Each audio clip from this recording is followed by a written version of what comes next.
قطع نظر اس کے کہ جماعت اسلامی جیتے یا ہارے، لوکل گورنمنٹ کے الیکشن تو ہونے چاہیے نا.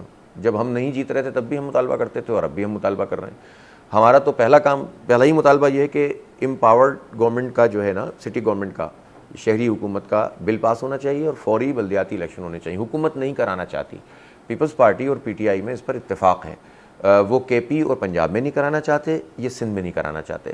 اور اس کا سبب یہ ہے کہ یہ لوگ ڈرتے ہیں اپنے اختیارات کو نیچے منتقل کرنا. عوام سے ڈرتے ہیں، سیدھی بات ہے. عوام سے جو لوگ ڈرتے ہیں، چونکہ بلدیاتی انتخاب میں بہت بڑی تعداد میں ایسے لوگ آ جاتے ہیں جو بہرحال جیسے بھی ہوں ان کا کوئی نہ کوئی گراس روٹ لیول کے اوپر کوئی مقام ہوتا ہے.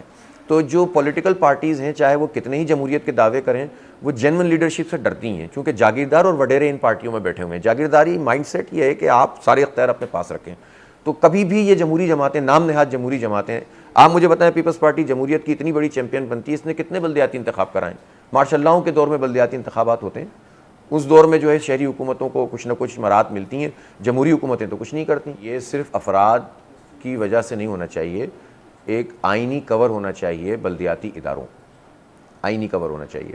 اور اس میں آئین میں جو ابھی چیزیں موجود ہیں اس پہ بھی عمل نہیں ہوتا، لیکن ایک ٹیئر آف گورنمنٹ، ایک لیئر آف گورنمنٹ کے طور پر بلدیاتی حکومتیں ہونی چاہیے، بجائے اس کے کہ یہ صوبائی حکومتوں کی سبسڈری ہوں. یہ ہمارا بنیادی مطالبہ ہے اور قانون سازی اس پہ ہونی چاہیے، جس کے لیے ہم ورکنگ کر رہے ہیں. تو یہ لوگ اگر ڈیلیور نہیں کر رہے تو ہم چھوڑ دیں، ہم ان کو آئینہ دکھاتے رہیں گے اور لوگوں سے رابطہ کرتے رہیں گے. عوامی دباؤ سے ان کو کام کرنے پہ مجبور کریں گے، نہیں کریں گے تو لوگ انہیں مسترد کر دیں گے.